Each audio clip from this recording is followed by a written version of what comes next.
The carnival arrived without warning. No posters went up around town, no announcements crackled over the radio. One morning, as the fog lifted from the river that cut through the edge of Briar Hollow, there it was, rows of red and white tents rising from Miller's Field like a rash across the grass. By noon, everyone was talking about it. The rides looked old, not charmingly vintage, old in a way that made you uneasy. Rust spidered across the metal beams. The paint on the carousel horses was chipped so deeply that their wooden ribs showed through, and at the center of it all stood a towering funhouse, its entrance shaped like a clown's gaping mouth. Above the mouth hung a faded sign, "Welcome to Smiles Marvels." No one had heard of it before.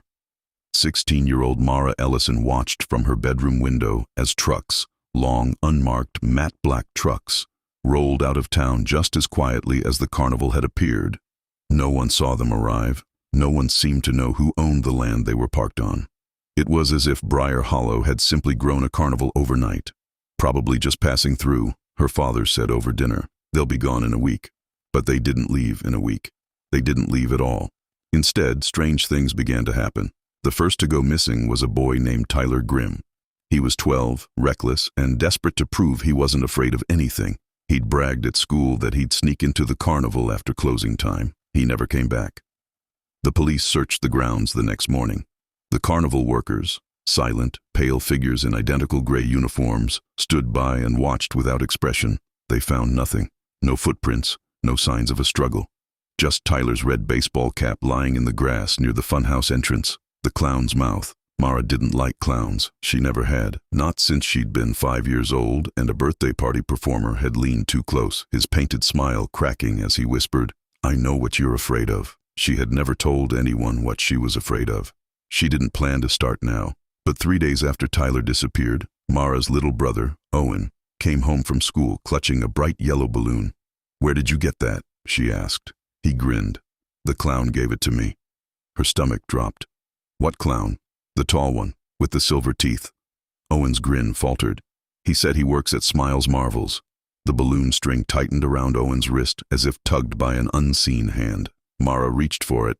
The balloon popped, not with a bang, but with a wet, muffled sound. A spray of dark liquid splattered across the kitchen tile. It wasn't paint. Owen started screaming. That night, Mara lay awake, listening to the distant carnival music drifting through her open window. It was wrong. Carnival music was supposed to be cheerful, calliope tunes, laughter, the metallic whine of rides spinning. This was slower, warped, the notes dragged as though played underwater. And beneath the music, she could swear she heard something else, breathing. She rolled over and saw it, a figure standing at the edge of Miller's Field, just beyond the tree line. It was too tall. Even at a distance, she could make out the white face, the exaggerated red smile carved far too wide. The costume was once bright, but now stained, the ruffles at the collar stiff and discolored. Its eyes glinted silver in the moonlight. It raised one gloved hand and waved. Mara slammed her curtains shut. The next morning, Owen was gone. His bed was empty, his window was open, and tied to the bedpost was a single silver tooth. The police no longer pretended everything was normal. 2 more children vanished within 48 hours. Parents began packing up their cars, fleeing town. But the roads out of Briar Hollow twisted strangely. GPS systems failed. Cars broke down inexplicably. It was as if the town didn't want to let them leave, or something inside it didn't. Mara found the tooth in her pocket that afternoon. She didn't remember picking it up. It felt warm. When she held it to her ear, she heard whispering, "Come and see." That evening, she made a decision. If Owen was inside that carnival, she would find him. She waited until her father fell asleep in front of the television, then slipped out through the back door. The air outside felt heavy, like the pressure before a thunderstorm. The carnival lights flickered as she approached. No one stood at the ticket booth. The rides moved on their own. The Ferris wheel turned slowly, each carriage swaying though no one sat inside. The carousel spun, horses bobbing to silent music, and the funhouse loomed ahead, its clown mouth entrance stretching impossibly wide. The teeth lining the mouth were not wood. They were real, human. Mara forced herself forward. Inside, the air smelled sweet and rotten. Mirrors lined the walls, distorting her reflection into grotesque shapes. In one mirror, she appeared stretched thin as paper. In another, her face split open in a grin she did not make. She passed through corridors that seemed to bend and lengthen, the floor tilting beneath her feet. Then she heard it, Owen's voice. "Help me." It echoed from somewhere deep inside. She ran. The mirrors changed as she moved. Now they showed not her reflection, but scenes. Tyler Grimm, standing alone in a hall of mirrors, his face frozen in terror. A little girl from her math class, pounding on invisible glass. Children trapped behind the reflections, banging and screaming silently. "They're not gone," Mara whispered. "They're here." The laughter came from behind her, low, wet, too close. She turned. The clown stood at the end of the corridor. Up close, it was worse. Its face paint wasn't paint at all, but some kind of hardened mask fused to its flesh. The red smile wasn't drawn. It was cut, the corners of its mouth sliced back toward its ears. Rows of silver teeth gleamed inside. "You came," it said, voice bubbling like something thick caught in its throat. "Where's my brother?" The clown tilted its head. "Every town needs laughter," it replied. Children laughed the loudest. The walls trembled. The mirrors rippled like water. Mara backed away. "Let them go." The clown's eyes narrowed. "They are part of the show." It snapped its fingers. The floor vanished. Mara fell. She landed in darkness. The air was thick and damp. Something shifted around her. When her eyes adjusted, she realized she was in a vast underground chamber beneath the carnival. The ceiling was lost in shadow. The ground was covered in something soft. She looked down. Clown costumes, hundreds of them, discarded, empty. A whimper came from nearby. "Owen?" She crawled toward the sound and found him crouched beside a support beam, pale but alive. "Mara," he sobbed. "It wants me to smile." Footsteps echoed, slow, deliberate. The clown descended a staircase carved from packed earth. "You see," it said, voice almost gentle, "I do not create the show. I preserve it." It gestured to the costumes. "I was once like them." It grabbed its own face and pulled.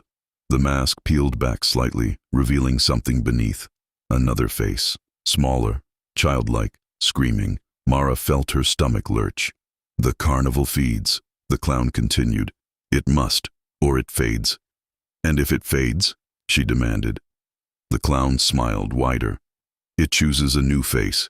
Its gaze locked onto Owen. "No," Mara breathed. The silver tooth in her pocket burned hot. Without thinking, she pulled it out and hurled it at the clown. It struck the mask. For a split second, the mask cracked. And from within came a chorus of voices, hundreds of children crying out at once. The chamber shook violently. The clown shrieked, clutching its face as fractures spread across the hardened grin. Mara grabbed Owen's hand. "Run!" They scrambled across the pile of costumes as the ground buckled. The support beams snapped like twigs. Above them, the carnival lights flickered wildly. The clown roared, a sound no human throat could produce. "You are part of the show," it bellowed. The ceiling began to collapse. Mara spotted the staircase and shoved Owen toward it. They climbed as debris rained down around them. The clown lunged, fingers grazing her ankle. Its touch burned like ice. She kicked free. They burst back into the funhouse just as the mirrors shattered one by one, each breaking accompanied by a piercing scream that faded into silence. The walls cracked. The clown mouth entrance began to sag. Outside, the rides spun wildly out of control. Mara and Owen sprinted across the field as the entire carnival seemed to fold inward on itself, tents collapsing like lungs, exhaling their final breath. The Ferris wheel buckled and fell. The lights went out, and then, nothing. Silence. When they turned back, Miller's Field was empty. No tents, no rides, no funhouse, only trampled grass and a faint smell of sugar and rot.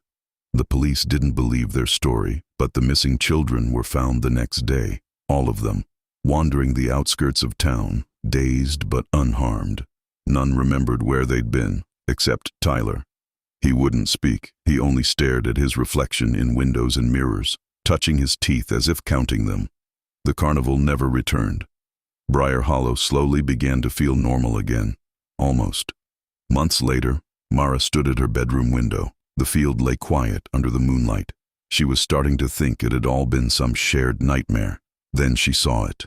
A single red balloon drifting across the grass. It floated toward the tree line, toward the road leading out of town. Mara's heart pounded. From the shadows stepped a figure, not as tall this time, smaller, child-sized. It wore a gray uniform, stained at the collar. Its face was pale, its mouth stretched too wide. And when it smiled, silver glinted in the moonlight. Tyler Grimm waved at her.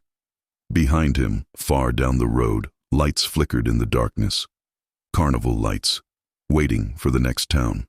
And somewhere, carried faintly on the wind, came the sound of laughter, wet, endless, hungry.